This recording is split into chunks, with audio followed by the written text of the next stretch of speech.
isso aí, boa noite, estamos em família. Fica em pé, abraça o seu irmão, chega juntinho, estamos em casa. Olha aqui, esse cenário nos lembra a nossa casa. Aqui a gente abraça, aqui a gente demonstra afeto, carinho, amor. Estamos aqui em família, vovô, vovó, netinha no colo. É isso, a conferência da família vai nos lembrar que Deus tem nos chamado de volta ao primeiro amor, a família voltando ao primeiro amor. Temos orado, temos jejuado, temos buscado a Deus, temos nos preparado para uma grande festa em família durante esses 3 dias. Prepare o seu coração, abra mesmo o seu coração, dizendo: Senhor, eu e a minha casa serviremos ao Senhor. Respire cada momento, inale da graça de Deus. Temos orado por um derramamento do Espírito Santo sobre cada homem, cada mulher, cada casal, cada filho, cada filha, cada irmão, avós, netos, sobrinhos, tios. É tempo de família. Os lustres mostram que nós estamos em casa, é uma grande casa, onde tem lugar para todo mundo. Seja muito bem-vindo, em nome de Jesus, amém? Vamos dar as mãos, vamos fechar os corredores e vamos orar. Vamos consagrar o nosso coração ao Senhor, as nossas intenções ao Senhor. Vamos dizer que nós esperamos demais pela graça, pela misericórdia dEle, pela unção sobrenatural do Espírito de Deus, o Deus vivo, o Deus que é Pai e nos chamou para sermos seus filhos. Vamos orar. Toda glória, toda honra e todo louvor damos a Ti, nosso Papai eterno. Abba Pai, Paizinho, Pai das luzes, Pai das misericórdias que não tem fim. Glorificado seja o Teu nome. Nós esperamos tanto por esses dias, Senhor, e o nosso coração quer inalar um pouco mais do céu. Queremos, Senhor, dizer que nós precisamos de Ti, que a nossa casa precisa de Ti, que a nossa esposa, o nosso esposo, os nossos filhos, os nossos pais, os nossos netos e avós, os nossos tios, os nossos sobrinhos, os grandes, os pequenos, os bebezinhos, aqueles que já passaram tantos anos nessa terra, todos somos família. E o Senhor, que é um Pai amoroso, tem preparado com certeza muito do céu para nós nesses dias. Consagramos, Papai, as intenções do nosso coração. Consagramos, Senhor, cada palavra que vai ser dita aqui. Nós consagramos cada oração, meu Pai. Nós consagramos cada palestra, cada canção, cada testemunho, cada abraço, cada afeto, cada beijo, Senhor. Nós estamos aqui consagrando ao Senhor a Conferência da Família 2019. Nossos queridos preletores, o casal Cabral, Papai, que eles sejam recebidos em casa, que se sintam em casa e que tenham liberdade para ministrarem, Senhor, a Tua palavra aos nossos corações. Papai, nós queremos dizer que os nossos convidados são bem-vindos. Aqueles, ó Deus, que estão entre nós, que talvez nunca tenham entrado numa igreja, que eles se sintam em casa, meu Pai, porque aqui é a casa do nosso Pai. Assim oramos, dedicando tudo e dedicando todos a Ti, em nome de Jesus, amém e amém. Mais um abraço agora. Aê. Glórias a Deus. Pode se assentar, meu amado. Eu vou pedir para os facilitadores do Mini virem aqui à frente. Nós temos outra turma lá em cima, eles estão arrumando as salas para receber as crianças. Nós vamos orar, pedir para as crianças virem aqui à frente. Já podem vir, que nós vamos orar e nós já vamos subir. Pai querido, nós queremos apresentar essas crianças ao Senhor, apresentar os nossos facilitadores e dizer, ó Deus, que nós cremos que lá no 2º andar, no 4º andar, onde as crianças e pré-adolescentes estarão, Pai, este lugar será um lugar onde o teu Espírito vai estar, onde haverá culto, onde eles aprenderão a amar mais a sua família, amar mais a Deus, amar mais a tua palavra. Ó Deus, nós queremos pedir que o Senhor esteja abençoando cada criança que está aqui, cada facilitador. Nós pedimos esta bênção em nome de Jesus. Amém! Vamos receber então, crianças, vamos subir com os nossos facilitadores.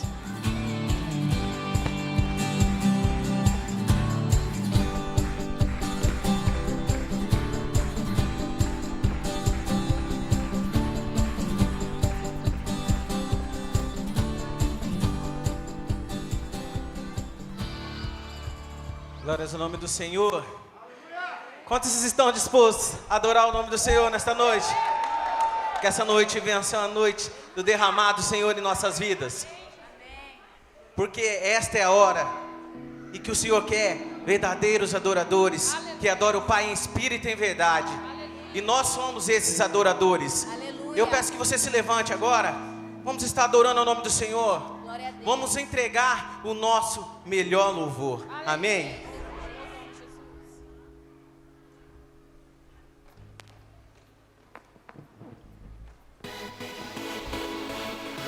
As suas palmas.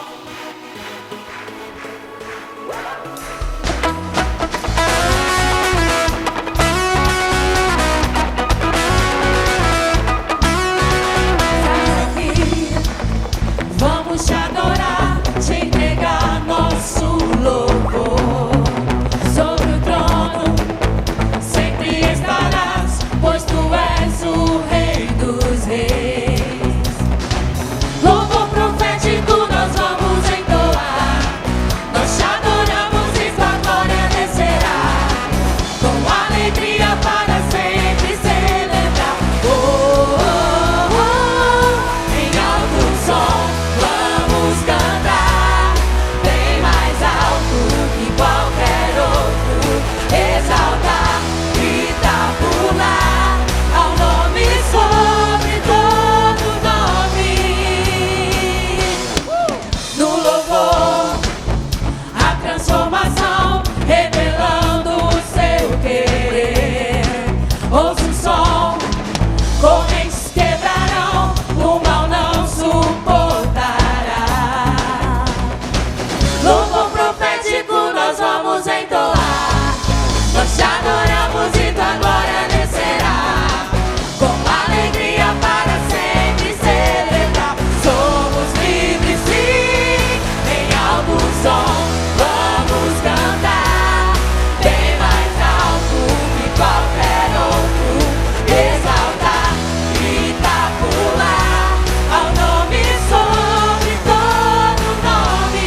Em alto som vamos cantar, bem mais alto que qualquer outro. Exaltar, gritar, pular ao nome sobre todo nome.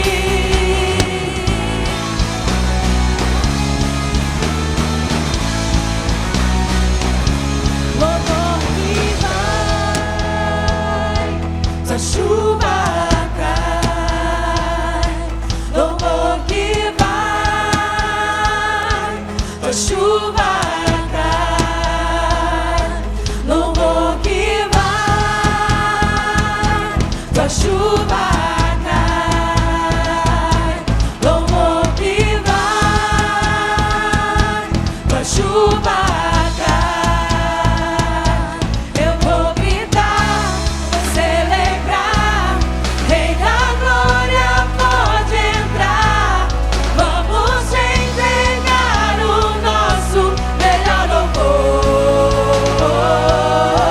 Em alto som vamos cantar, bem mais alto que qualquer outro. Exaltar, gritar, pular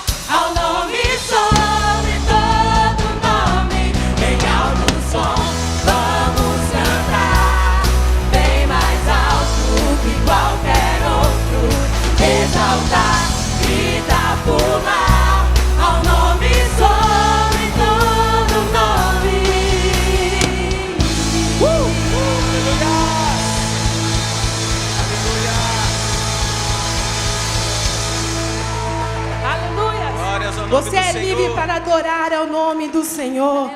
Aquele que vive e reina para todo sempre, amém? Vamos adorar o Senhor com muita alegria nessa noite.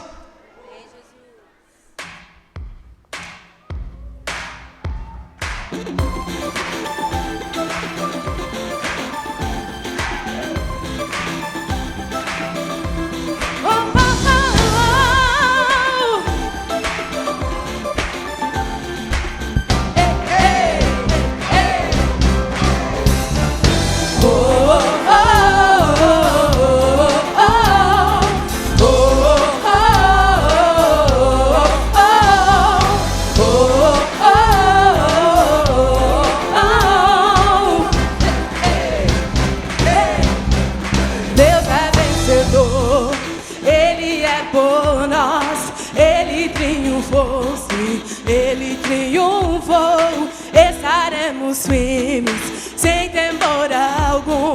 Jesus está aqui, levou o nosso fardo, todo o meu pecado. Ele triunfou, sim, ele triunfou, estaremos firmes, sem temor algum. Jesus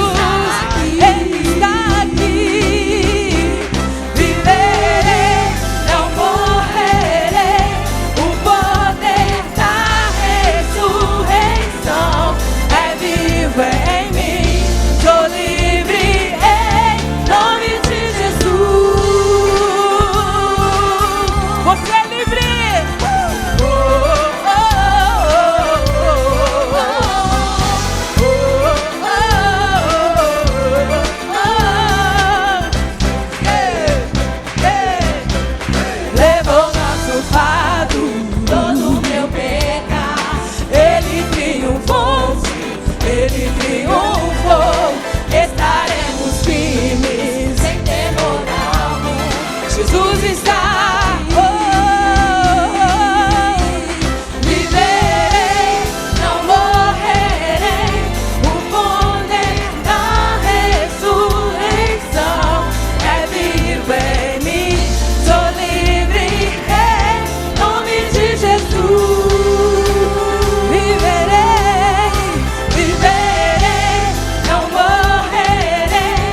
aleluia, aleluia, aleluia. Glórias a Deus.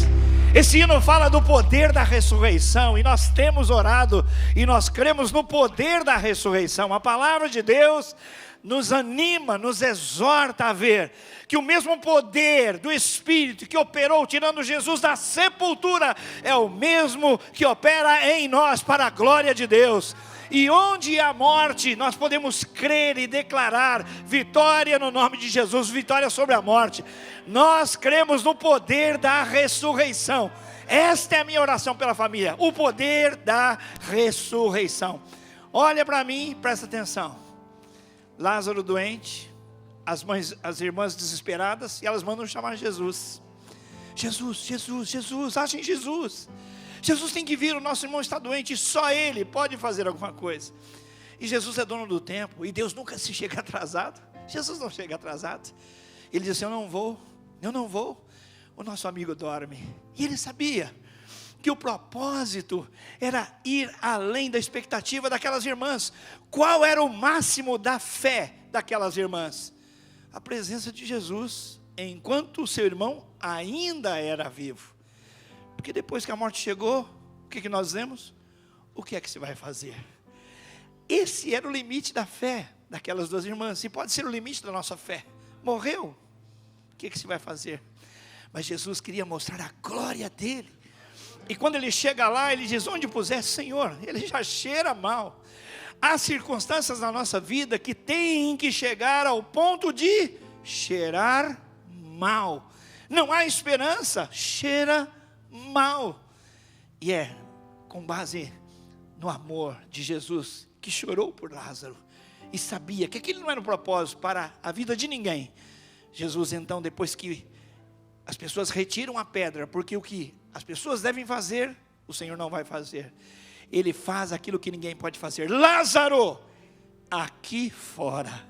E Lázaro saiu, o poder da ressurreição. Irmãos, é isso. Nós às vezes somos tentados a pensar que o exercício da fé depende de nós. Se eu crer, eu serei curado. A Bíblia diz que você e eu fomos chamados antes da fundação dos séculos para sermos santos e irrepreensíveis. Antes de nascermos, qual é a fé que nós tínhamos? Não existíamos. E Lázaro, que fé que ele exerceu para ser ressuscitado? Ele já cheirava mal. Então a graça, a soberania, o poder, a bondade de Deus vão além dos nossos limites. E é por isso que nós queremos crer nesse primeiro momento da nossa conferência, que você deve crer, eu devo crer, todos devemos crer no poder da ressurreição, em nome de Jesus. Por pior que pareça, até cheirando mal, cremos, Senhor, declara, sai para fora, aleluias. E Lázaro veio, e aí é a outra etapa, agora desatem-no e deixem-no ir. A tarefa terapêutica, o cuidado é com a igreja, depois que Jesus já trouxe de volta à vida aquele que estava morto. É isso que nós queremos em nome de Jesus. Aplauda o Senhor por isso. Amém. Pode se assentar só um pouco. Vocês podem ficar aqui, a equipe. Olha só, temos aqui uma mesa, cadeiras, temos o lustre, temos ali poltrona, sabe por quê? Queremos lembrar que o tempo todo, que essa é uma conferência da família, e a gente deve se sentir em casa. E eu tenho muito prazer, e você também, de receber pessoas em minha casa. E nós temos hoje essa oportunidade, nesse momento de conhecer quem é que nos visita. Se você trouxe um convidado, você vai ficar em pé junto com ele para apresentá-lo para nós. Sabemos que alguns trouxeram os amigos, os parentes, e eu quero convidar até aquele que está sozinho, e é o nosso convidado, é o nosso visitante. Só um pouquinho, fica em pé, nós queremos aplaudir você e queremos agradecer a sua presença entre nós. Onde estão os nossos queridos convidados visitantes? Vamos ficar em pé? Vamos lá? Temos, olha só, uma salva de palmas aqui, temos mais, onde? Isso, temos aqui, temos também, olha lá, temos lá atrás meus irmãos, lá atrás e aqui também, joia.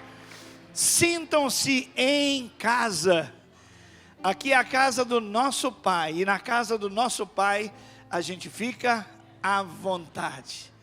Desejamos que você seja abençoado e que o poder da ressurreição opere na sua vida também.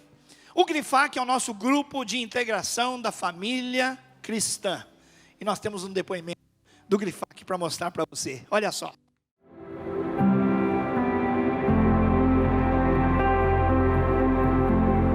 Na época eu participava do PGM 20 e surgiu uma oportunidade de participar do GRIFAC. Antes eu não sabia nem o que era GRIFAC e eu também não queria ir. Meu casamento estava bombando para terminar, né?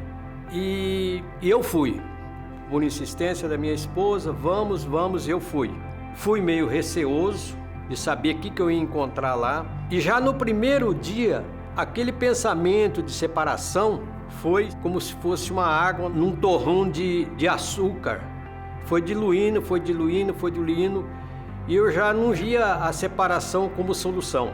Porque a gente sabe que problemas nós vamos ter, situações felizes nós vamos ter, e situações melindrosas nós vamos ter. E não é através da separação que nós vamos conseguir resolver o problema. O GRIFAC foi um divisor de águas em nossas vidas. Ele nos orientou, nos levou à conversão, fez com que nós tivéssemos uma família. Chegamos nele totalmente dilacerados, tivemos a orientação, o cuidado de todos. Lá aprendemos o que é o perdão, o que é lutarmos pela nossa família, colocarmos Deus no nosso casamento. O GRIFAC nos mostra a maneira de Deus de nos transformarmos para sermos melhores para o nosso cônjuge. Por mais que o mundo diga para você, seu casamento não tem mais jeito, separa. Não, lute até o fim que Deus vai abençoar a sua fé. Hoje temos uma família abençoada, em ministérios na igreja, trabalhando, fazendo cursos da Universidade da Família, frequentando a Escola do Discípulo. Temos nosso pequeno grupo 20, maravilhoso, e caminhamos aprendendo cada dia mais para que levemos outras famílias a estar nesse caminho também.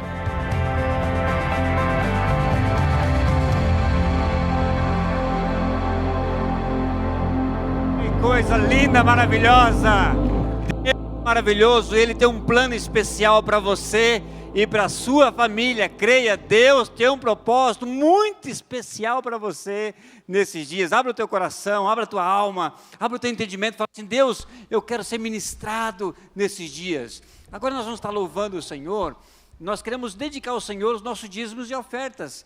Esse não é uma oferta para a conferência, é uma oferta de gratidão, é uma oferta de reconhecimento da bondade, das misericórdias do Senhor, e também um tempo para a gente consagrar ao Senhor os nossos dízimos também. Então, enquanto nós cantamos, você pode sair do teu lugar com muita alegria, gozo, e depositar diante do Senhor a tua oferta, enquanto falamos: Senhor, a família é bendita, no nome de Jesus.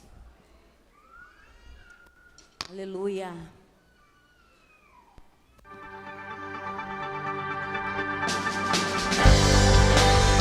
Com as palmas.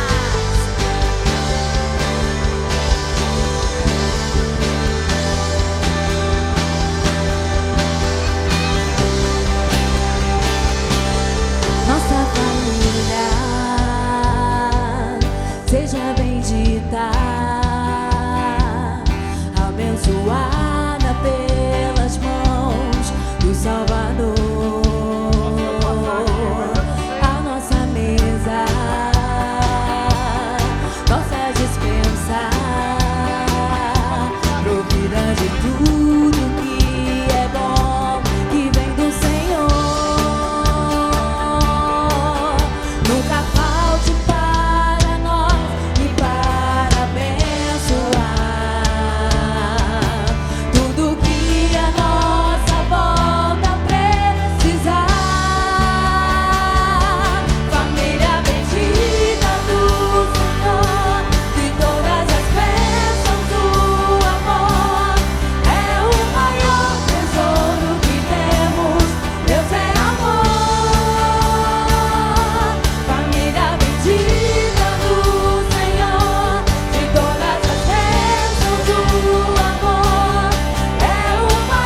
sua terra que nos prometeu o Senhor. Nossa casa tenha paz e harmonia. Declare som de júbilo, vitória e alegria. Família bendita do Senhor, de todas as bênçãos o amor é o maior tesouro que temos. Deus é amor. Família bendita do Senhor, de todas as bênçãos o amor é o maior tesouro que temos. Deus é amor.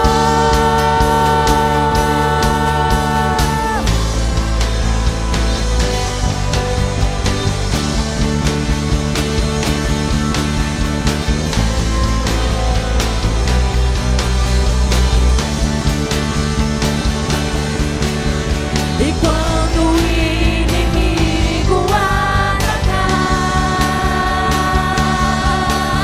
o guarda de Israel não dormirá. Nenhuma arma contra nós prosperará. Nossa família prevalecerá. E quando o inimigo atacar,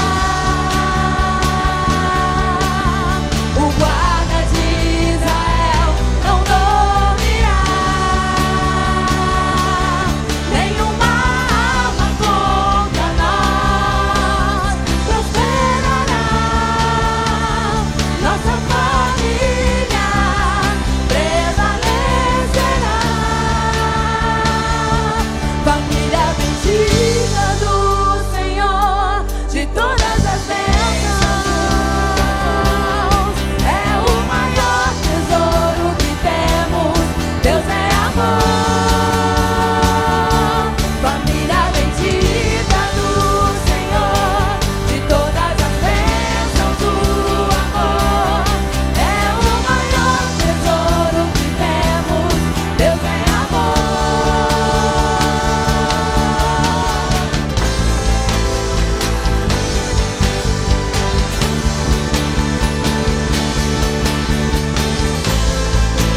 Família abençoada por Deus.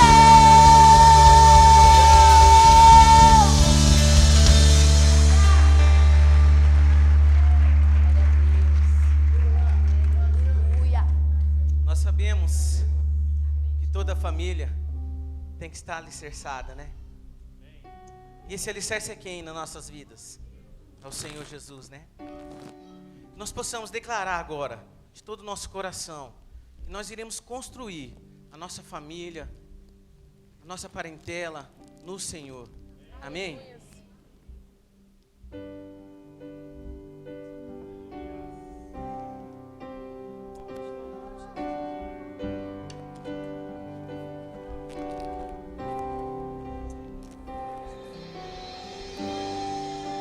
Digno desta canção, só Tu és, Senhor. Digno do meu louvor, só Tu és, Senhor. Digno da minha vida, Tu és, Senhor. Oh, eu sou Teu.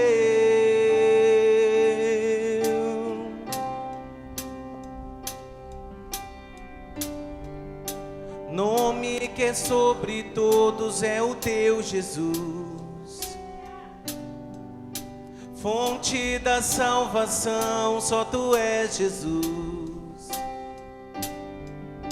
Digno da minha vida, Tu és, Jesus. Oh, eu sou Teu.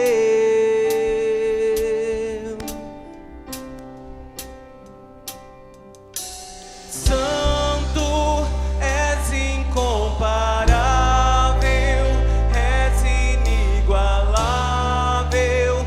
Abre os meus olhos, Senhor. Mostra quem Tu és.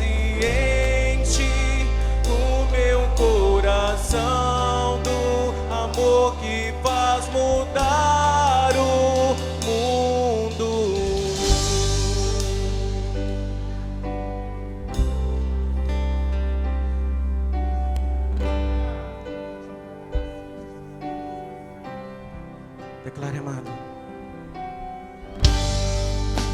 Digno desta canção, só tu és, Senhor.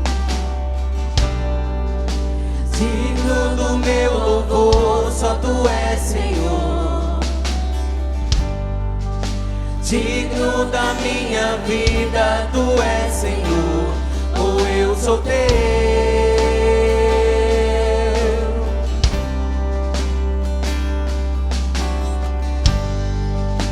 Nome que é sobre todos é o teu Jesus. Fonte da salvação, só tu és, Jesus. Digno da minha vida, tu és, Jesus. Oh, eu sou teu. Eu sou teu.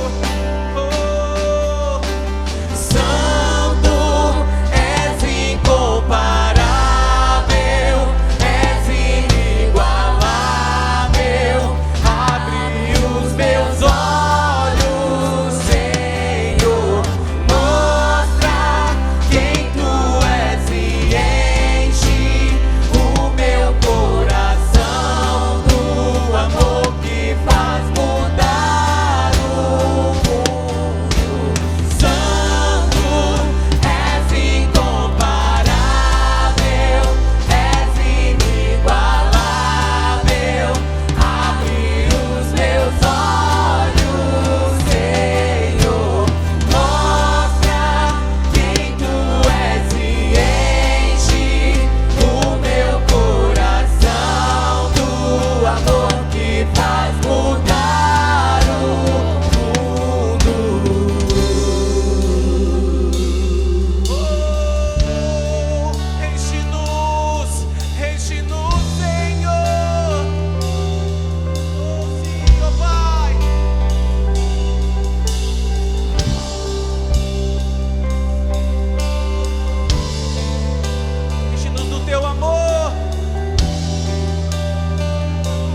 Paulo Fernando Cabral é pastor presidente da Igreja Batista do Passo da Areia, em Porto Alegre.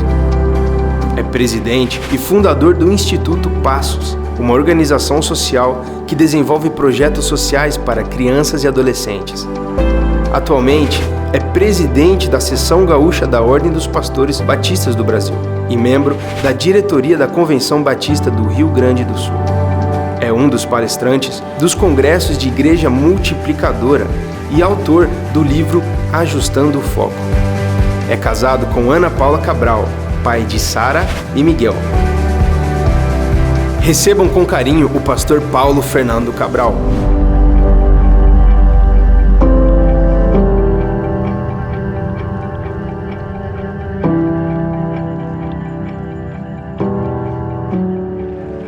Meu sonho é te apresentar aqui na nossa igreja. Queridos, falar do meu amigo Cabral é falar de um homem de Deus cheio do Espírito Santo.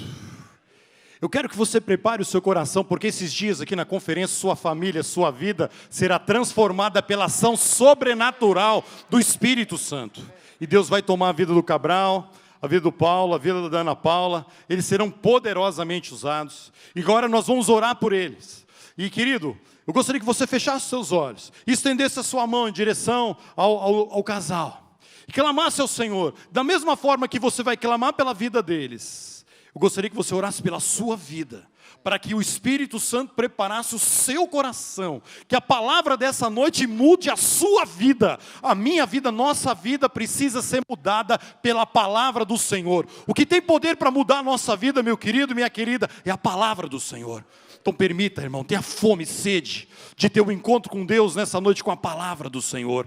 Pai, em nome de Jesus, muito obrigado, Deus, muito obrigado pela vida do pastor Paulo Cabral, da vida da pastora Ana Paula, esse casal tão especial. É o nosso sonho mesmo, Pai, recebê-los nessa conferência. E nós queremos levantar um clamor pela vida deles, Pai, que a unção sobrenatural do Teu Espírito esteja sobre eles. E que de hoje até domingo, Deus, o Senhor os use de maneira sobrenatural. Pai, que os céus se abram sobre esse lugar e a Tua igreja seja edificada, transformada, que famílias sejam mudadas nesses dias, que divórcios sejam cancelados, que famílias que estavam destruídas, ó Pai, milagrosamente sejam restauradas nesse final de semana.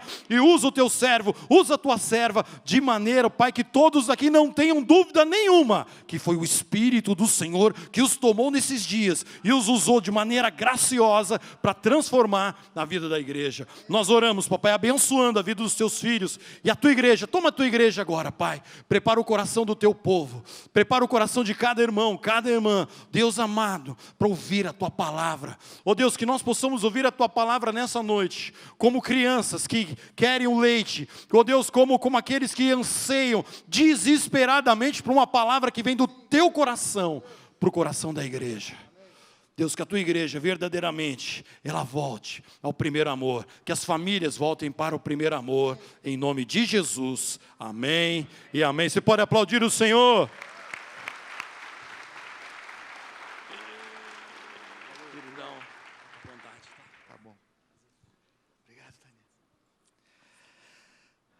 Boa noite, igreja. Uma alegria estar aqui de volta. Eu estive aqui esse ano no Multiplique, em março. Falei sobre improváveis, né, que Deus usa pessoas improváveis. E hoje eu vim falar também sobre uma família improvável, né? Porque eu tinha tudo para... Eu nasci numa família disfuncional. Ao longo da conferência eu vou contar um pouco da minha história familiar. E eu sou um sobrevivente, mas alguém que Deus tem dado a alegria de viver uma nova história ao lado da Ana Paula, ao lado dos nossos 2 filhos. E eu estou muito feliz de estar aqui e poder compartilhar com vocês um pouco daquilo que temos vivido, aprendido, ensinado, vivido, né? E assim espero poder servir aos irmãos com alegria. A primeira coisa que eu queria dizer para você é que não existe família perfeita. A minha família não é perfeita. E eu creio que a sua também não. E nós não temos que perseguir uma família perfeita. Porque, na verdade, nós já temos um Deus perfeito. Então, o que eu preciso é da perfeição de Deus na minha família. Para que perfeição dele possa aperfeiçoar dia a dia cada pessoa que faz parte da nossa família. Então, se você veio aqui procurar uma família perfeita, você não vai encontrar. Mas se você veio procurar um Deus perfeito, Ele está aqui e pode transformar a tua família. Eu queria fazer aqui uma pesquisa aqui rapidinho. Quem aqui entre nós é casado? Levanta a mão. Vamos lá. Ok, a imensa maioria aqui que está aqui é casado. Eu sou casado pela 5ª vez, com a mesma mulher, né? Ao longo de 22 anos, nós já casamos umas 5 vezes, ou mais até, né? Talvez Deus te trouxe nessa conferência para você casar de novo, com a mesma pessoa. Para você renovar algumas combinações, renovar alguns acordos, renovar o amor, renovar sonhos, renovar planos. Sabe, meus irmãos, tem alguns planos para a tua família que talvez você está adiando há muito tempo. Sabe, aquela reforma na tua casa que faz anos que tu diz que faz anos que tu promete arrumar e não arrumou ainda. Quem sabe você vai sair daqui determinado a fazer aquela reforma. Aquela reforma na tua casa talvez seja uma expressão visível de uma reforma interior também na tua vida. Talvez aquela viagem de romance, de passeio, de férias que vocês estão adiando, chegou a hora de fazer. Chegou a hora de fazer. Amém, irmãos? Quem sabe? Meus irmãos, uma das palavras mais comoventes que eu ouvi recentemente foi de um pastor lá do nosso estado que ficou viúvo. E pensa num homem que sofreu com a viuvez. É ele. Sofreu muito. A esposa dele teve um câncer e ali num espaço de menos de 1 ano ela faleceu e ela ficou muito doente aquele ano todo. Foi um câncer muito agressivo, cirurgias, internações, períodos prolongados no hospital, enfim, e ela veio a falecer. Passou uns 2 meses, aquele pastor foi convidado a falar para os pastores da cidade. E ele foi falar. E sabe o que ele disse? E foi uma palavra que me rasgou o coração. Ele disse o seguinte: olha, eu prometi para minha esposa uma série de coisas que eu não cumpri. Porque eu fiquei adiando um dia. E não deu tempo, meus irmãos. Ela foi antes que eu pudesse cumprir uma série de planos. Viagens, passeios, reformas, isso, aquilo. E às vezes, meus irmãos, do casamento vai perdendo brilho, porque os planos vão se diluindo. A gente vai perdendo os planos, né? E vamos deixando os planos de lado. E deixamos de sonhar. Meus irmãos, você não pode sonhar só no teu trabalho, só na tua igreja, só no teu ministério. Tu tem que também sonhar na tua família. Ter sonhos para a tua casa, sonhos para o teu lar, sonhos com a tua esposa, com teu esposo, com teus filhos, com teus pais, enfim. Sonhos familiares também fazem bem a vida e dão combustível ao casamento, dão alegria. E eu queria, meus irmãos, dizer que eu vim aqui porque eu tenho algumas premissas que me fazem pregar para famílias. A primeira premissa é que eu creio que toda família pode ser melhor, inclusive a sua. Toda família pode melhorar. Não tem família tão ruim que não possa ficar pior, e nem tão boa que não possa ficar melhor. Toda família pode evoluir, pode melhorar. Mas só que isso não é natural, isso requer uma intencionalidade, requer esforço. Então eu vim aqui porque eu acredito que a partir da palavra ministrada, a partir da ação do Espírito, a partir do ambiente espiritual, a partir das canções, das orações, Deus pode te mostrar como a tua família pode ser melhor. E o investimento que você fez de vir aqui vai te ajudar a ter uma família melhor. Eu espero que Deus acenda algumas faíscas no teu coração nesses dias. Outra coisa, eu também creio e sei que toda família enfrenta crises. Talvez tu chegou aqui no meio de uma crise.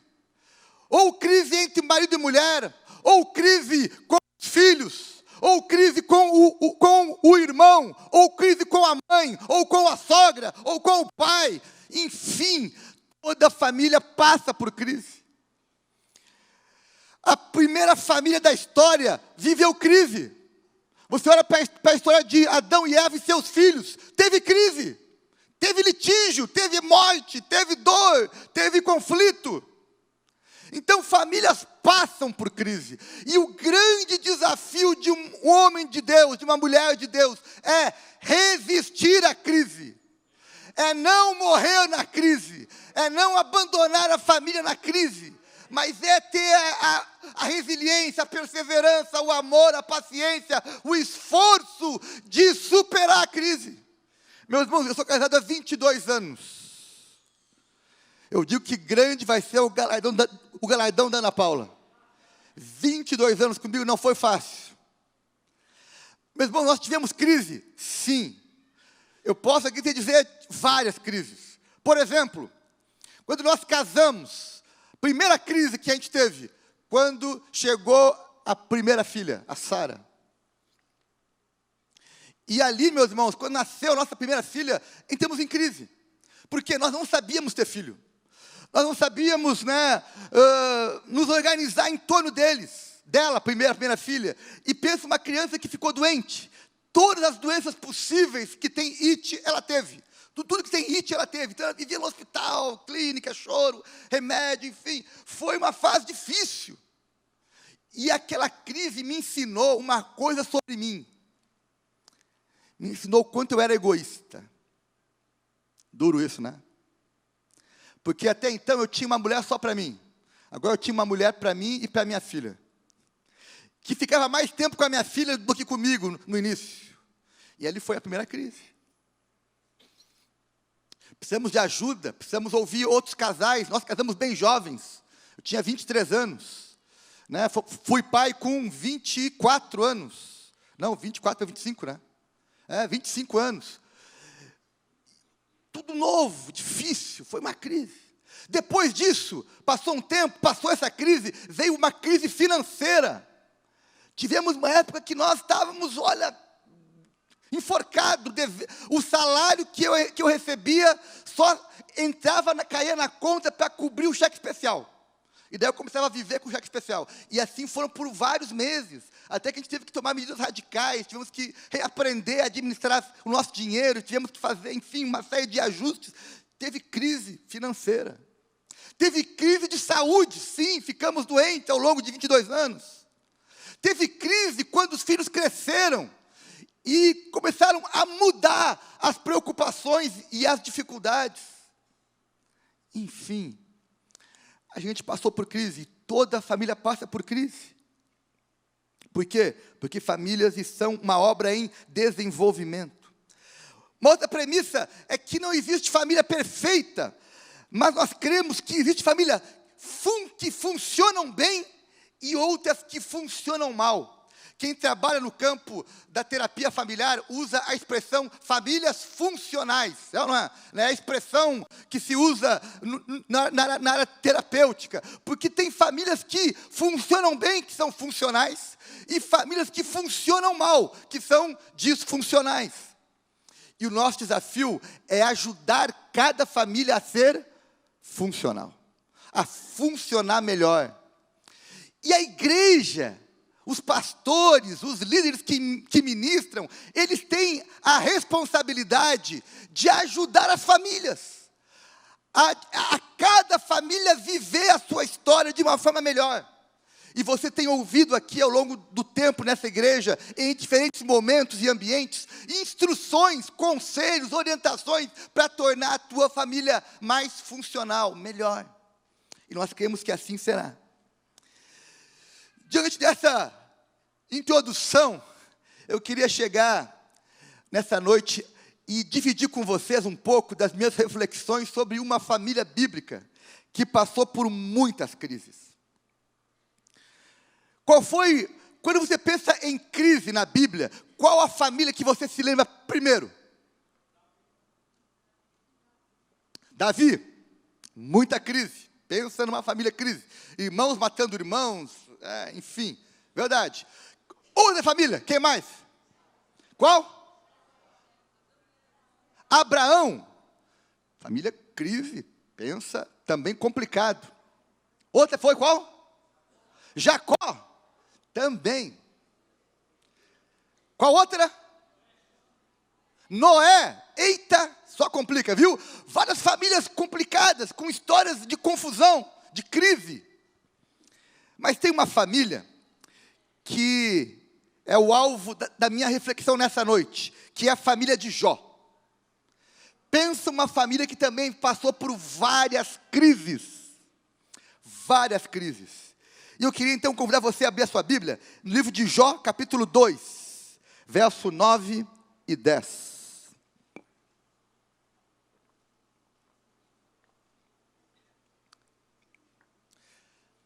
Jó capítulo 1, começa 1 e 2 ali a descrever a crise. Tem um ditado popular, né, que diz que os problemas nunca vêm sozinhos, né? Sempre vêm acompanhados. E na família de Jó foi assim. Veio ao mesmo tempo, morreram os filhos, depois perderam os bens, e depois Jó ficou doente. Ou seja, ele perdeu rapidamente dinheiro, filhos e saúde. Isso gera crise? Uau! Perder dinheiro, filho e a saúde. E no meio dessa crise toda, quando Jó perde dinheiro, filhos e saúde, a sua mulher se levanta e fala para ele o seguinte, verso 9, e a mulher dele lhe disse, você ainda continua sendo bom? Amaldiçoe a Deus e morra. Amaldiçoa a Deus e morra. Respondeu Jó, você está dizendo uma bobagem. Se recebemos de Deus as coisas boas, por que não vamos aceitar também as desgraças? Assim, apesar de tudo, Jó não pecou, nem disse uma só palavra contra Deus. Quem aqui na história é o espiritual? Jó ou a esposa?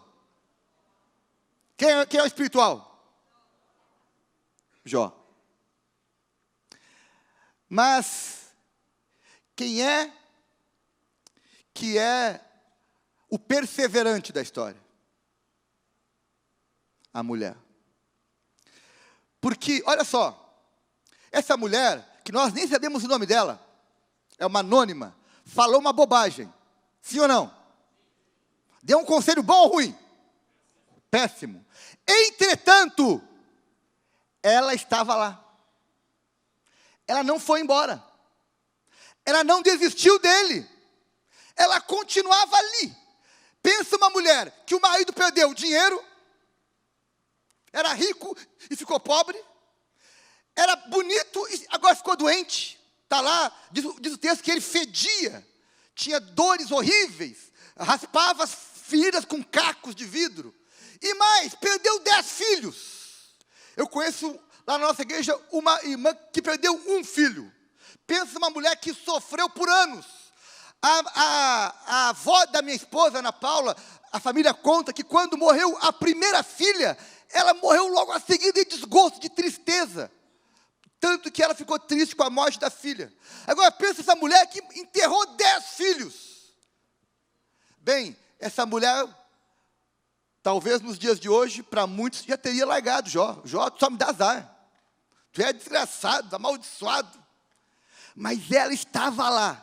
Ela falou uma bobagem, mas ela estava lá. Meus irmãos, eu prefiro uma mulher que às vezes fale uma bobagem, mas esteja lá comigo, nas boas e nas ruins, do que alguém que só fale o que eu quero ouvir de vez em quando e depois me larga nas ruins. Sim ou não? Claro, ela estava lá. E para mim, a história de Jó é uma história de perdas, de crises, mas de recomeço. Jó e a sua mulher foram capazes de recomeçar. E eu vim aqui nessa noite dizer para você, para a sua família, que vocês também podem vencer crises e recomeçar, como Jó recomeçou. Eu também creio, minha irmã. Tamo junto. Olha só, vamos olhar um pouquinho a história dessa família. O texto diz, no capítulo 1, que eles perderam os seus bens. E a mulher estava lá com Jó. Olha o que fala o texto bíblico. Um mensageiro veio dizer a Jó: os bois estavam arando, os jumentos estavam pastando por perto, e os sabeus atacaram e os levaram embora. Mataram a espada os empregados. Eu fui o único que escapou para lhe contar. Enquanto ele ainda estava falando, chegou outro mensageiro dizendo: fogo de Deus caiu do céu e queimou totalmente as ovelhas e os empregados. Eu fui o único que escapou para lhe contar. Enquanto ele ainda estava falando, chegou o outro mensageiro e disse: vieram os caldeus e uns 3 bandos atacaram os camelos e levaram tudo embora. Pensa, notícia ruim nunca vem sozinha, vem acompanhada, né? Vem em bando, em equipe. E Jó perdeu tudo. Perdeu tudo. Meus irmãos, eu conheço famílias que já viveram em um alto nível econômico e que de uma hora para outra tiveram que rebaixar o nível econômico, perderam muita coisa. Conheço homens que faliram e tiveram que recomeçar de novo, financeiramente falando. Eu conheço pessoas que viviam com carro zero e hoje trabalham de Uber, porque perderam. Existe crise, meus irmãos. Brasileiro é um herói, né? É uma crise até da outra. Entra governo, sai governo, e as crises estão sempre nos cercando. E o problema, tem pesquisas que dizem que quando falta dinheiro, começa a faltar amor no casamento. Não deixe que as crises financeiras destruam a tua família. Não deixa. Sejam capazes de superar as crises financeiras.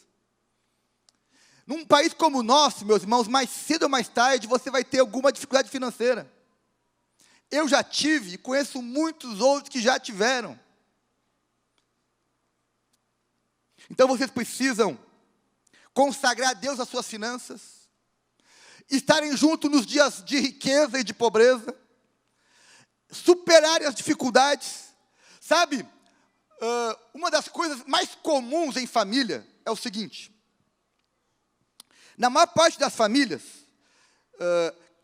os homens, quando cometem erros financeiros, ou quando o dinheiro está curto, a maior parte dos homens omite, esconde essa informação da sua família.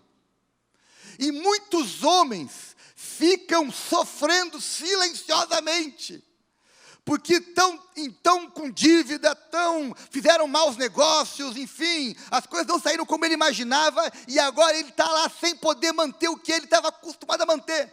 E sabe qual é a maior tentação? É ele tentar manter mesmo sem poder.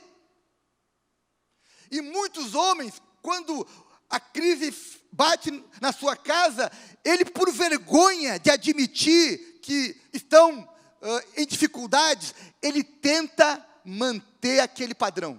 Daí ele trabalha mais, ele se irrita mais, ele começa a ficar mais estressado, ele começa a ficar mais, enfim, incomodado, porque no fundo, ele não quer abrir o jogo e dizer: olha, nós estamos sem dinheiro.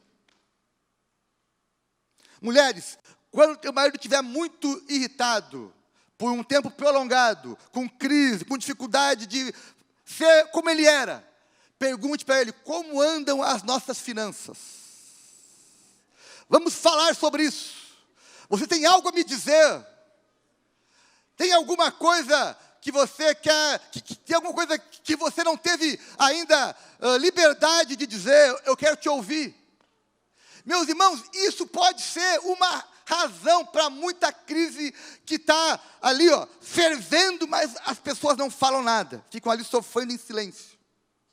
Maridos, se o dinheiro diminuir, se a grana ficar curta, fale a verdade.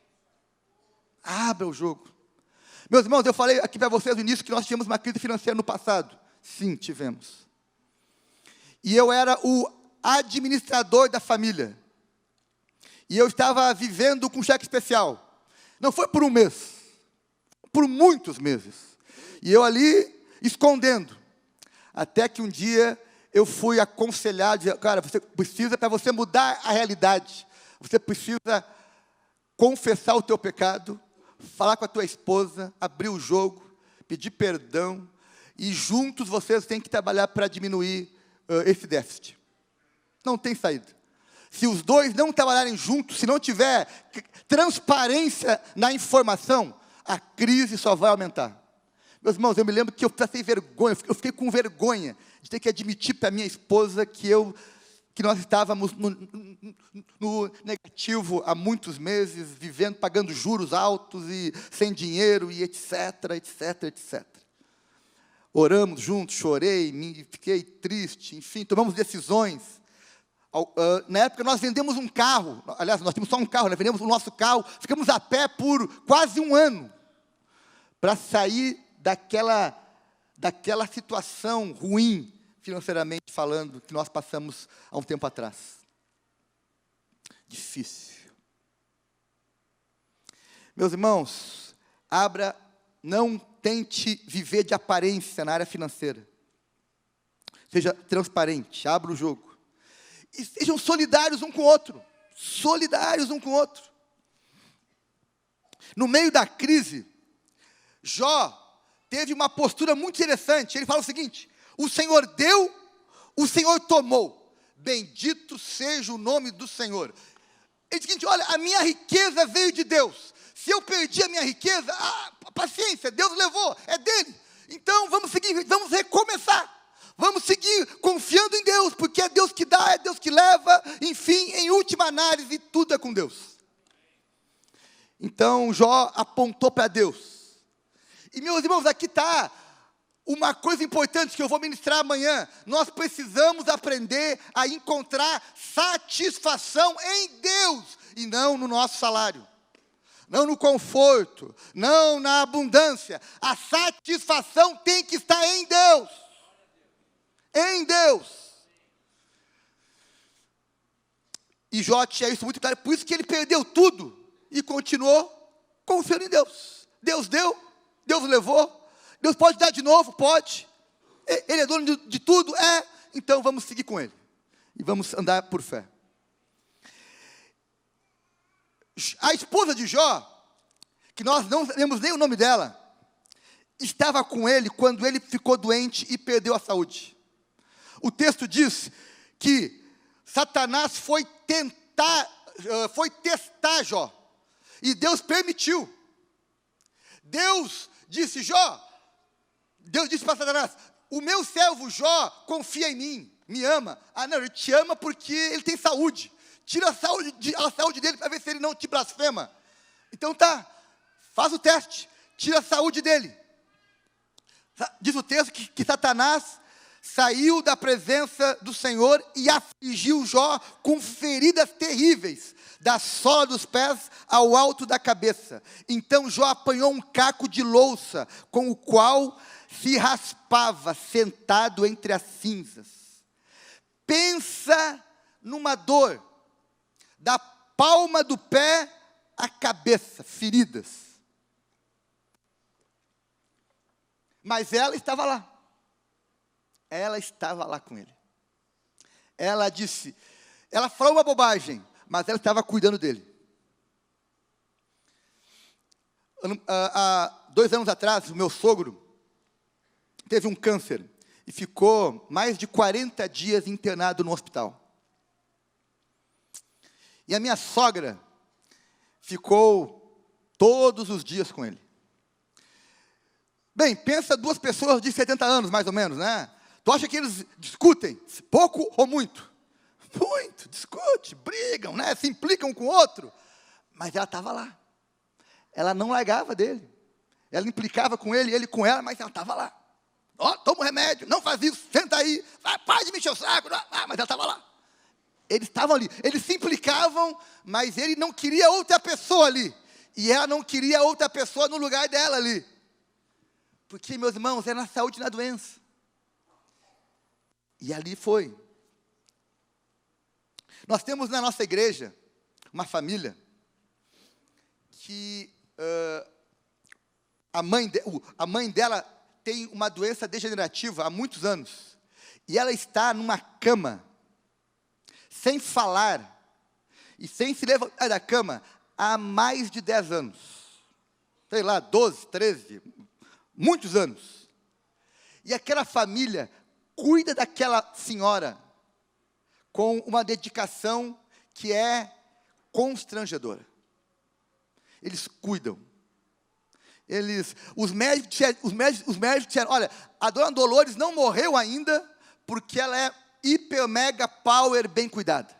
Porque ela tem uma filha, tem netos que cuidam dela com uma dedicação pouco comum. Meus irmãos, porque família é lugar de cuidar dos doentes. Sabe, um dos motivos de você ter uma família é porque Deus não deseja que ninguém sofra sozinho. Sabe de uma coisa? Sabe quando tu ficar doente? Sabe quem vai ficar contigo? É a tua família. Se você é uma pessoa que tem uma família com um bom ambiente, se você é alguém que ama a tua família, que é atencioso, cuidadoso, carinhoso, enfim, a tua família vai corresponder a isso. E vai cuidar bem de você também. Sabe de uma coisa, meus irmãos? Anote o que eu vou dizer. Você morre como você vive. Quem vive sozinho, quem vive brigando, quem vive sem ninguém, vai morrer sozinho, sem ninguém também. Agora, quem vive amando, quem vive servindo, quem vive cuidando, vai morrer cercado de gente, amando, cuidando e servindo. É bem assim. Eu já fui em funeral, meus irmãos, que tinha uma sobrinha e um tio, e mais ninguém. A sobrinha disse, pastor, vamos lá que meu tio morreu. Eu fui lá, cheguei lá, estava só a sobrinha que me convidou, eu e o tio, ninguém. Pensa num culto fúnebre, um funeral constrangedor. Eu, a sobrinha e o falecido. Eu não conhecia aquele homem. Não conhecia ele, mas eu suponho que aquele homem viveu sozinho. Viveu brigando, viveu rompendo, viveu em litígio, viveu em conflito e morreu sozinho. Meus irmãos, eu costumo fazer muitas visitas em hospitais. Já fui muitas vezes visitar pessoas que estavam para morrer e que morreram ali horas ou dias depois. E meus irmãos, sabe uma coisa comum que tu encontra num leito de morte? É pessoas dizendo, puxa, se tem uma coisa que eu me arrependo, foi de não ter amado mais o meu filho, a minha esposa, o meu irmão, minha mãe, meu tio, enfim. Porque no final da vida, quem tu mais vai valorizar é a tua família. Quem tu vai querer chamar quando tu está morrendo, quem? Tua família. Então, meus irmãos, família é lugar de cuidado. Deus planejou que a família seja o lugar onde as pessoas são curadas, tratadas, cuidadas e amadas até mesmo nas suas debilidades. Meu tio, eu tenho um tio, que é irmão da minha mãe, que ele fez uma coisa muito interessante. Ele trabalhava em Porto Alegre e morava em Osório, que fica a 100 quilômetros. E ele ia todo dia, de manhã cedo, para Porto Alegre, e voltava fim da tarde para Osório. E no último ano de vida do meu avô, meu avô faleceu com câncer. Então, no último ano de vida dele, mais ou menos, o meu tio fez um propósito. Ele sabia que o avô estava doente, estava fraco, estava com a saúde se esvaindo. E ele disse, de segunda a sexta-feira, que é o dia que ele viajava para trabalho, eu vou voltar. E antes de chegar em casa, eu saio da rodoviária, eu vou passar na casa do meu pai. Vou tomar com ele um chimarrão. Vou passar ali meia hora com ele. Mas eu vou fazer isso todos os dias. Porque eu quero não apenas ter qualidade com ele, como eu quero também mostrar para os meus filhos, né, como cuidar de alguém que está, né, enfim, em final de carreira. E meu tio fez isso todos os dias. Ele passava na casa do meu avô, tomava um chimarrão com ele. O meu avô esperava ele, tomava um chimarrão com ele, conversava um pouquinho, falava do dia e ia embora. E assim foi por 1 ano praticamente. Porque família é lugar de cuidado. Meus irmãos, eu não sei se tem aqui entre nós alguém que tem um filho ou um parente especial, com alguma doença especial. Eu tenho um profundo carinho e admiração por famílias, por pais, por familiares de pessoas com síndrome de Down, com autismo, com outras, doenças que causam dificuldades e limitações. Porque o nível de envolvimento dessas pessoas com seus filhos ou familiares doentes é um amor incondicional, é um amor de sacrifício, de entrega, de doação, um amor que inspira, um amor que nos encoraja, que diz, há esperança no mundo, há pessoas que ainda amam, mesmo sem receber quase nada em troca. E meus irmãos, se você tem alguém assim na tua família, continue amando, continue cuidando dos teus, porque família é lugar de cuidado. Jó, no meio das dores, da doença, ele fez uma declaração de fé. Ele disse o seguinte: eu sei que o meu Redentor vive, e que no fim se levantará sobre a terra.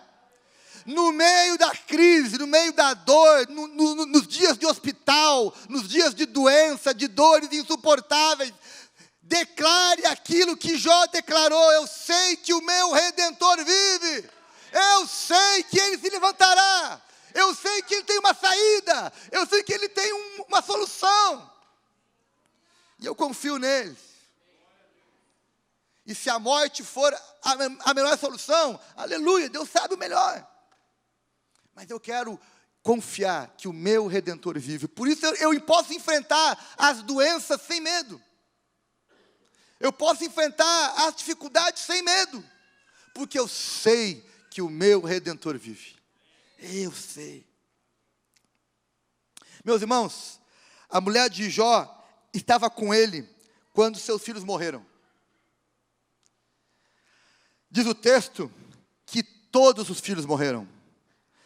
Jó capítulo 1 fala: enquanto ele ainda estava falando, chegou ainda outro mensageiro e disse: seus filhos e suas filhas estavam num banquete, comendo e bebendo vinho na casa do irmão mais velho, quando de repente um vento muito forte veio do deserto e atingiu os 4 cantos da casa, que desabou. Eles morreram, e eu fui o único que escapou para lhe contar. Meus irmãos, ela perdeu 10 filhos. Não foi um, foram 10. 10 filhos. Eu não sei se tem aqui entre nós alguém que já perdeu um filho. Tem alguém que perdeu um filho entre nós? Não.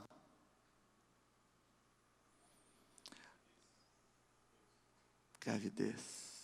2 filhos. Meus irmãos, os terapeutas dizem que a dor mais profunda que um ser humano pode passar é a dor de perder um filho. Porque é a inversão da ordem natural, né? Um filho perdeu um pai e uma mãe, ok, é o ciclo da vida. Um marido perdeu uma esposa, a esposa perdeu o marido, ok, é parte da vida. Agora, tu enterrar um filho,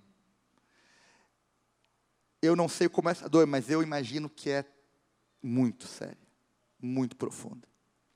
Eu conheço famílias que enterraram seus filhos. Ficaram com sequelas, com feridas na alma. Feridas que doem, que não cicatrizam. E essa família perdeu 10. Perdeu 10 filhos. Aquela mãe teve que fazer um funeral de 10 filhos. Sabe, meus irmãos, às vezes eu me pergunto por que as pessoas morrem em diferentes faixas etárias. Todos os dias morrem crianças, jovens, adultos e velhos. Deus deixou na vida, na terra, uma regra que é a seguinte: as pessoas morrem A lei não é só morrem pessoas quando atingem tal idade. Não, morrem pessoas com qualquer idade. A regra é, qualquer pessoa pode morrer em qualquer época da vida. Por que será que é assim? Por que será que as pessoas só não morrem quando atingem, 80 anos, 100 anos? Por que elas morrem com 5 anos, com 5 meses, com 15 anos, com 20 anos, com 40? Por quê? Bem, eu creio que a morte é uma mensagem de Deus para a humanidade, dizendo, prepara-te para te encontrares com teu Deus. A morte é um som dos céus, dizendo, olha, prepara-te, porque você não sabe quando você vai comparecer diante de mim.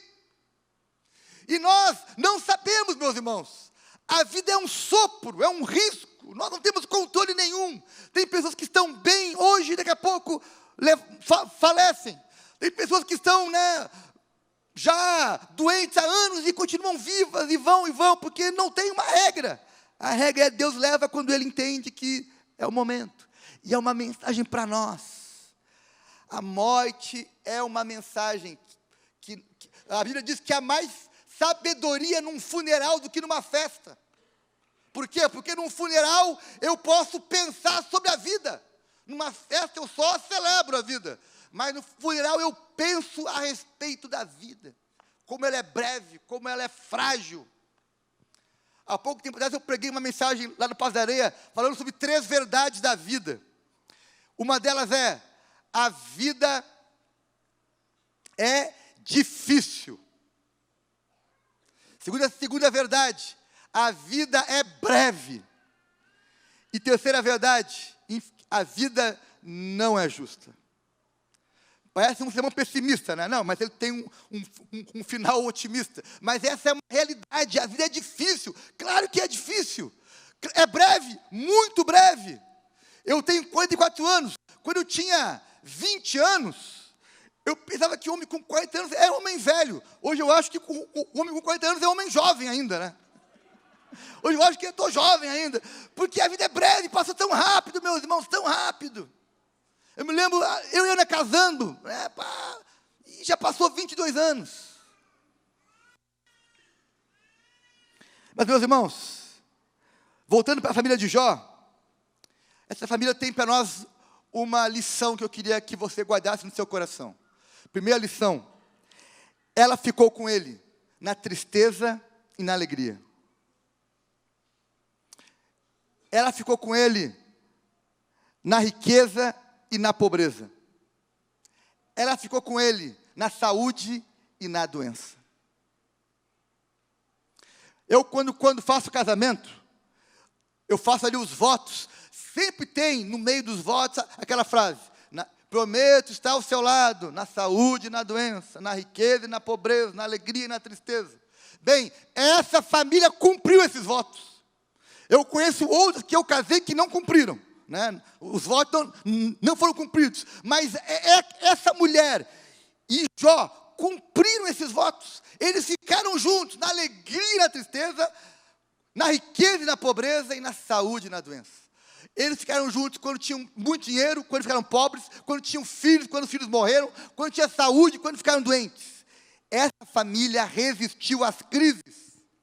Meus irmãos, se essa família resistiu às crises, você também pode resistir às suas crises, amém? Você também pode. Eles conseguiram. Nós também conseguimos, podemos conseguir, meus irmãos. E sabe qual é o melhor dessa história?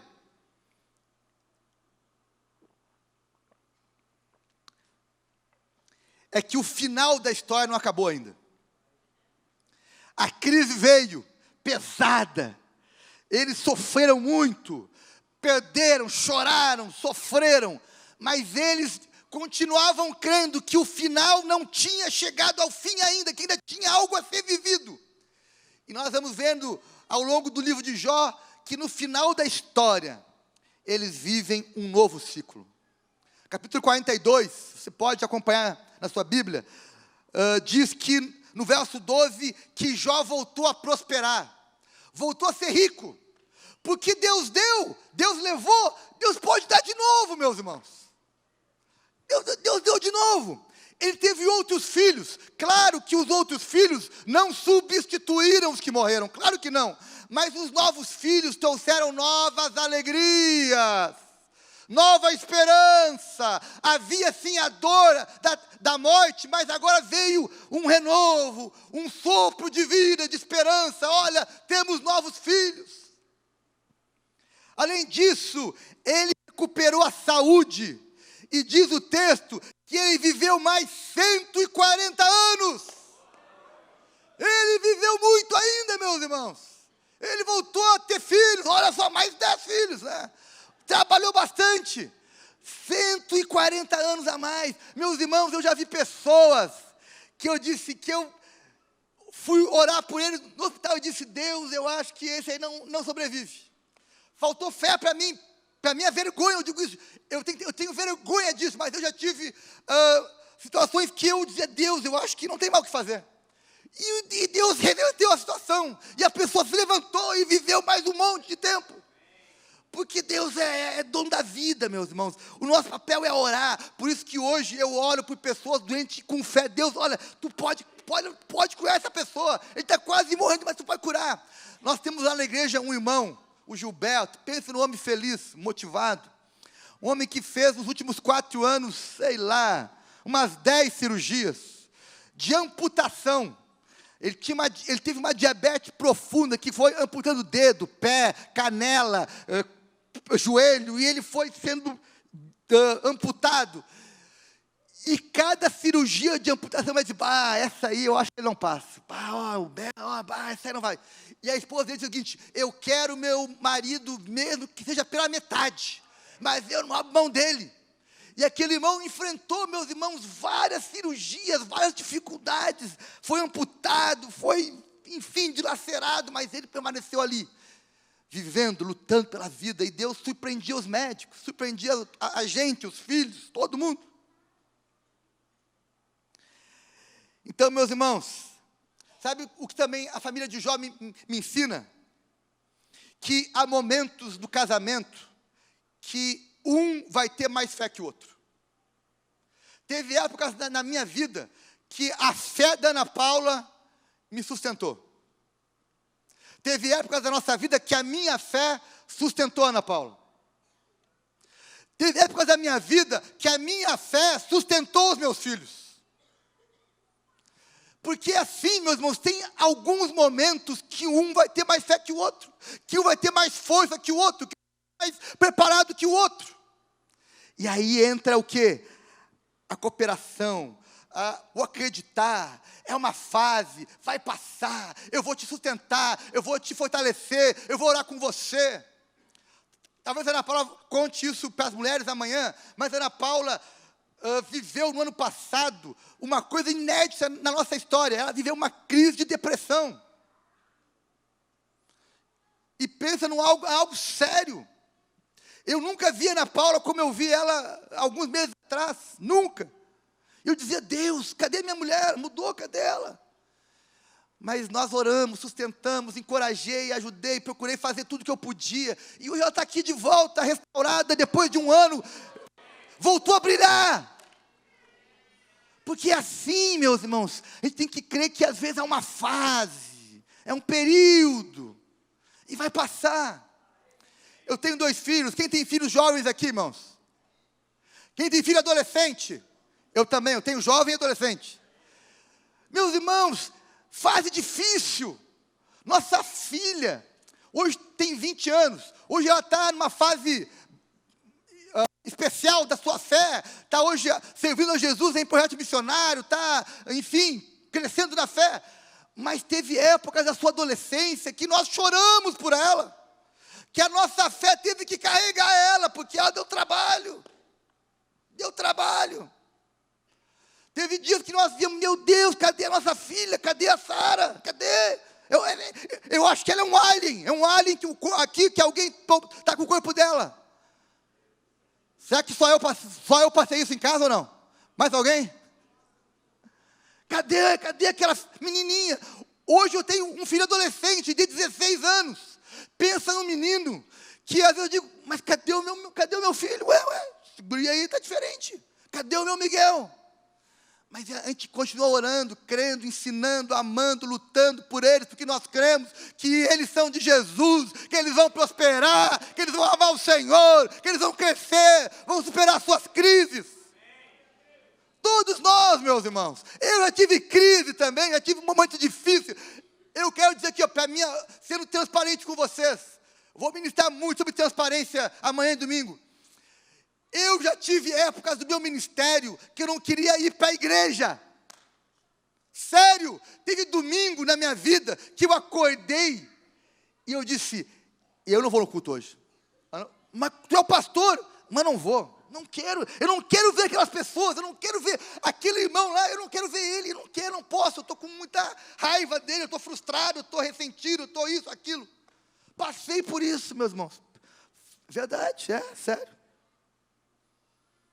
Mas passou. Deus curou, Deus deu graça. A gente aprende, a gente supera, a gente avança. Porque a gente passa por crise, meus irmãos. Agora o que não dá é para na crise você desistir do outro. É isso que não dá. Eu quero terminar te fazendo uma pergunta. Quanto vale a tua família?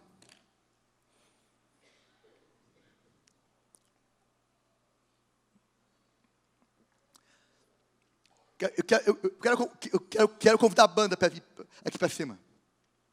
A banda, a gente vai cantar uma música agora. A pergunta é, quanto vale a tua família? Eu creio que a tua família vale o teu sacrifício. Amém? Eu creio que a tua família vale o teu sacrifício. Eu creio. Eu quero terminar contando um pouquinho, um pedacinho curto da minha história familiar.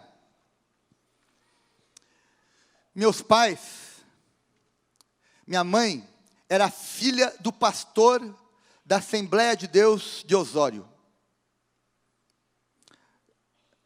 E meu pai era filho do presbítero principal da igreja. Quando minha mãe e meu pai casaram, pensa numa alegria. Os meus dois avós eram amigos íntimos. Feliz, olha, nossos filhos estão casando. Agora somos da mesma família, que maravilha. Meu avô paterno tinha uma farmácia em Osório. E meu pai trabalhava com ele na farmácia desde pequeno. Então meu avô disse, bem, meu filho sabe fazer o quê? Sabe cuidar de farmácia. Então eu vou dar para ele de casamento uma farmácia. E meu avô então comprou e montou uma farmácia numa cidade próxima de Osório, em uma outra cidade, para que lá o meu pai começasse, né, a sua família com um negócio.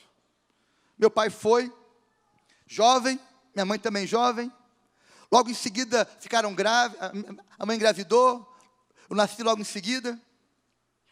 E veio a crise. Veio a crise. Os negócios do meu pai não foram tão bem. A farmácia não teve o sucesso que ele esperava, que o meu avô esperava. Meu pai provavelmente entrou numa depressão. Meu pai conheceu umas pessoas que não eram cristãs e que começaram a convidar ele para conhecer outras coisas que ele não conhecia. Meu pai foi criado na Assembleia de Deus. Pensa há 45 anos atrás como é que era a Assembleia de Deus, né? Bem, né? Cheia de disciplina, regras, enfim. E meu pai, então, começa a conhecer a vida noturna, o álcool, começa a conhecer a promiscuidade. Eu pequenininho em casa, minha mãe também jovem, administrando ali, a casa. Minha mãe, com raiva do meu pai, gastava o dinheiro todo que o pai tinha, que já era pouco. E a coisa foi piorando. E veio a crise. E sabe o que meu pai fez na crise? Meu pai desistiu da gente. mandou minha mãe para a casa do pai dela, de volta, e mandou para a casa do meu outro avô, e foi embora para o Rio de Janeiro. Fugiu. Largou tudo e foi embora. Na crise, ele desistiu. Eu tinha 2 anos. Então, dos meus 0 aos 2 anos, eu morei com meu pai e com a minha mãe. Em crise. Começando a vida. Com 2 anos, eu fui morar com meu avô paterno. O meu avô paterno, quando meus pais se separaram, ele ficou com tanta vergonha, ficou com tanta tristeza, que ele vendeu o que ele tinha em Osório e foi morar em outra cidade. Porque ele ficou com muita vergonha daquilo que o meu pai tinha feito. E eu fui morar com meu avô. Morei com ele dos 2 aos 4 anos. Com 4 anos,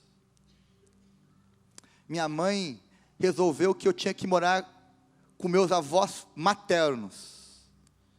E ela foi lá e me sequestrou. Não é uma figura de linguagem. Ela me sequestrou. E me levou para a cidade dos meus avós maternos. E eu fui morar então com meus avós maternos. E minha mãe foi morar em outra cidade para tentar trabalhar e conseguir sustento. E meu pai, longe. Com 6 anos, minha mãe volta para a minha cidade de origem, Osório. Grávida. E diz, bom, agora eu vou criar o meu filho também, o Paulo Fernando. E eu com 6 anos fui ter a minha 4ª família. Fui morar com a minha mãe e com o meu irmão recém-chegado. Pensa numa história que tinha tudo para terminar mal. Um pai que desistiu. Eu fui rever o meu pai uma vez com 9 anos. Ele foi lá, deu uns presentinhos e depois sumiu. E depois só com 18 anos que eu fui atrás dele. Porque um dia, por pior que seja o teu pai ou a tua mãe, todo filho quer saber quem é o meu pai. Todo filho quer fazer um caminho. Onde é que é? Quem é o meu pai? Eu queria conhecer o meu pai. E eu quis então ir atrás do meu pai aos 18 anos. E eu tinha aquela dor, aquela mágoa da rejeição. Um filho rejeitado. Um filho que ficou numa infância pipocando de casa em casa. Que não tinha uma família, né, um núcleo seguro. E eu tinha uma raiva represada no meu coração. Pai, por que tu desistiu de mim? Por que tu desistiu da minha mãe?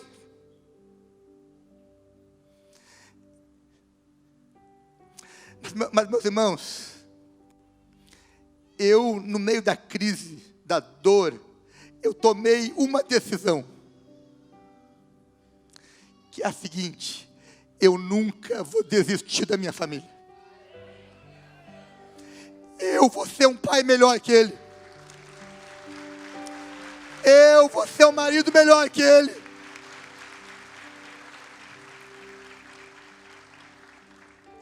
Ah, meus irmãos, não é fácil ser pai. Não é fácil ser marido. Eu não sou o pai que eu queria ser, nem o marido que eu queria ser. Mas eu tenho me esforçado. Eu tenho procurado honrar os votos que eu fiz de ser um pai e um marido presente. E não desistir da minha família. Meus irmãos, eu já fui tentado. Eu já tive dias ruins. Eu já tive dias tristes. Mas eu sempre me lembrei de uma decisão séria que eu fiz diante de Deus. Deus, eu quero ter uma família para viver uma história diferente. E eu vim aqui te dizer hoje que você também pode viver uma história diferente, independentemente daquilo que os teus pais fizeram com você, independentemente daquilo que você passou na tua infância, juventude. Você pode escrever uma nova etapa na tua vida. Deus é um Deus de recomeço. Por isso não desista da tua família. Não desista dos teus votos, dos teus sonhos. Continue crendo que vai passar. Se tu está no meio de uma crise, não deixe que a crise te atropele. Resista e diga: vai passar. Vai passar. O meu Redentor vive. O meu Redentor vive. Creia nisso, meus irmãos. Creia nisso. Vamos ficar em pé. Quero orar com você. Eu quero orar por você que está em crise na sua família. Se você chegou aqui, talvez você está aqui nessa conferência e está sofrendo com uma crise, talvez uma crise financeira. Tu está no meio de uma crise financeira difícil. Talvez tu tenha que chegar em casa e abrir as contas para tua esposa e falar a verdade para ela sobre as contas de vocês. Se você está assim nessa situação, eu quero orar por você hoje. Vem aqui. Talvez você esteja em casa com uma crise de doença. Tem um filho doente, uma mulher doente, um marido doente, uma mãe doente. Talvez uma doença crônica. Eu quero orar por você também. Eu sei o que é isso. Quero orar por você. Talvez você está com uma outra crise. Uma crise no relacionamento conjugal, ou com os teus filhos, ou com os teus pais. Eu sei como isso é complicado também. Por isso, nessa noite, eu quero orar por você que está passando por uma crise. E quero dizer: o meu Redentor vive. E eu quero orar por você. Eu quero pedir o favor de Deus. Eu queria que você saísse daqui encorajado a escrever uma nova etapa da tua vida, na tua casa. Se você está em crise, vem aqui para frente. Nós vamos orar por você. Os pastores vão orar aqui. Nós vamos orar por você.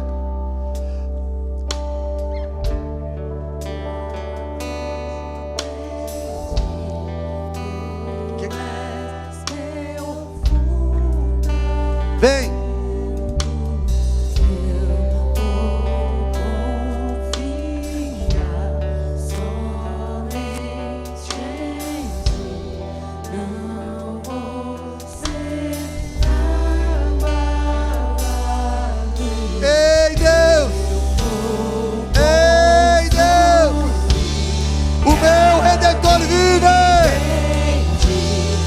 Redentor vive!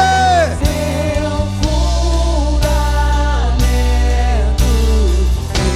eu vou confiar somente em ti, não vou ser abalado. Santo, és incomparável, és inigualável. Abre os meus olhos, Senhor, mostra quem tu és e enche o meu coração do amor que faz mudar o mundo. Santo, és incomparável, és inigualável. Abre os meus olhos, Senhor, mostra quem tu és e enche o meu coração do amor que faz mudar o mundo. Construir minha vida em ti, tu és meu fundamento, eu vou confiar somente em ti, não vou ser abalado.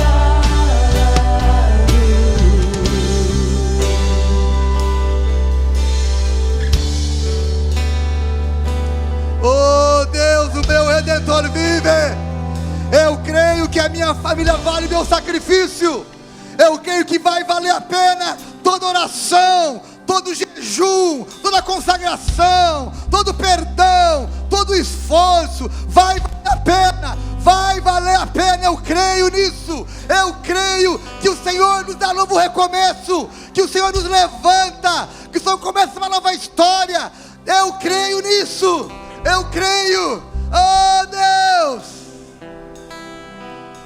ei Deus, oh Deus, vai valer a pena, eu creio nisso. Eu não compreendo, mas eu creio.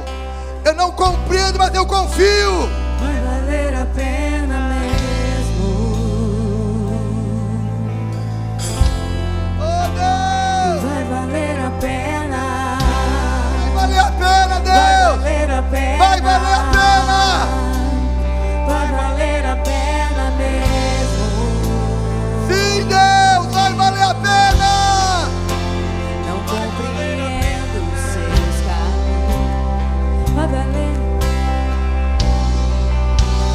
Vai valer a pena.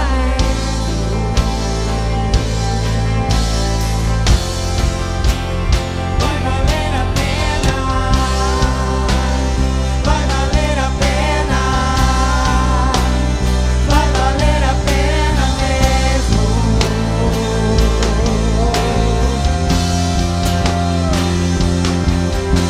Pois quando o grande dia chegar, quando o grande dia chegar, quando o grande dia chegar, eu cantarei, eu cantarei, eu cantarei.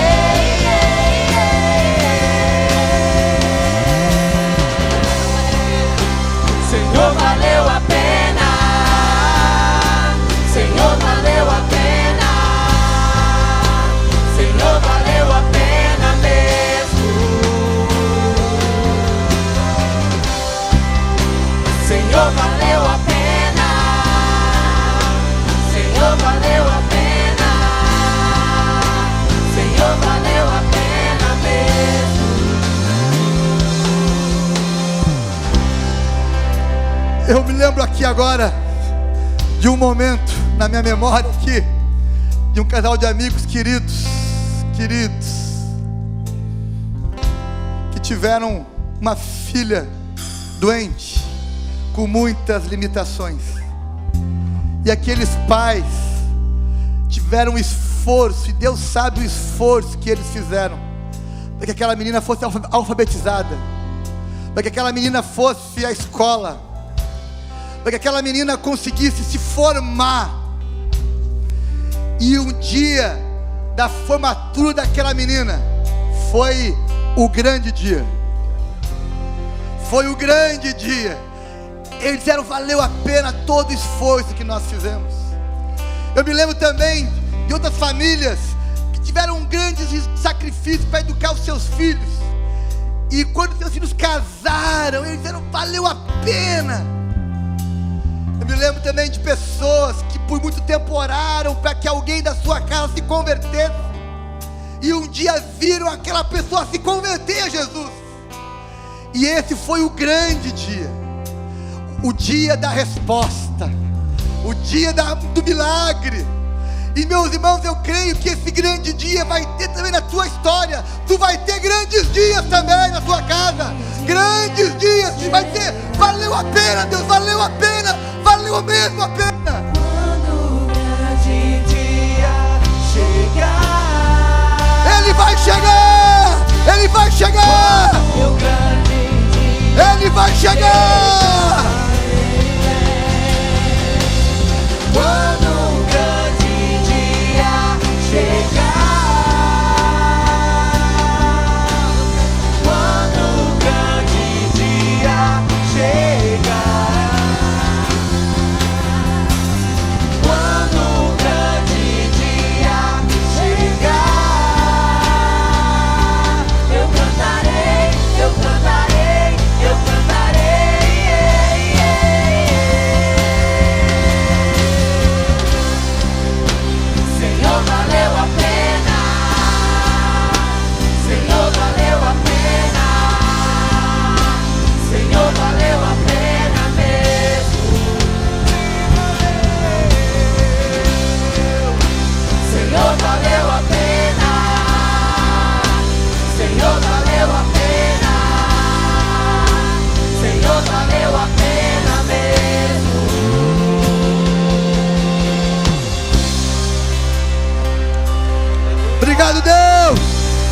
pena.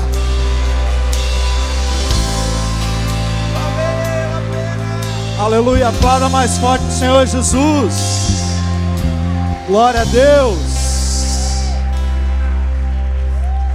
Diga assim comigo: Senhor Jesus, eu guardo essa palavra no meu coração. Existem grandes coisas que vão ainda acontecer nesses dias de conferência, meu irmão, você crê? Isso foi só a primeira noite, mas tem muita coisa, tem muito milagre, tem muita palavra, tem muita transformação, tem muita unção, muita coisa vai acontecer. Fica de pé no seu lugar, nós já estamos encerrando. Antes da gente encerrar, eu quero fazer um momento muito especial, porque eu não sei se você sabe, mas nós estamos numa conferência da família e nós estamos reunidos como família, porque a igreja é a família de Deus, amém? Então você está do lado do seu irmão em Cristo, da sua irmã em Cristo, não só da sua esposa, dos seus filhos.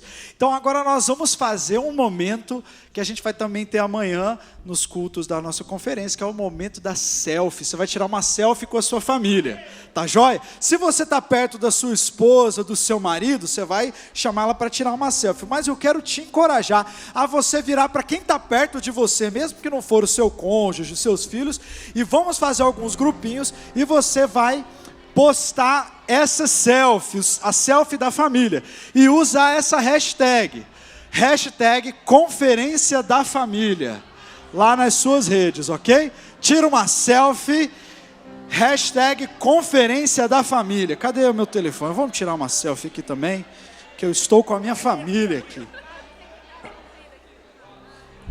Vamos lá. Olha lá a selfie.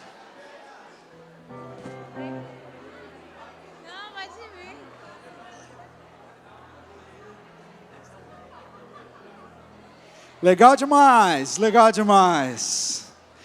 Hashtag conferência da família. E aí você vai entrar lá no Instagram da nossa igreja e a gente vai repostar a sua foto. Nem sei se estava no script, mas agora vai estar. Tá bom? Todo mundo tirando selfie. Coisa linda. Agora dá uma pausa no selfie. Olha aqui para mim. Olha aqui para mim. Levante suas mãos, feche seus olhos. Senhor Jesus, aqui está a tua igreja. Nós te louvamos porque o Senhor nos desposou e o Senhor nos comprou para que fôssemos família de Deus. Obrigado a Deus, porque este é o nosso DNA. Podemos ter famílias abençoadas, porque somos a família abençoada do Senhor. E nós queremos te agradecer por essa noite e te pedir que o Senhor nos leve para as nossas casas em segurança e em expectativa para aquilo que vai acontecer amanhã.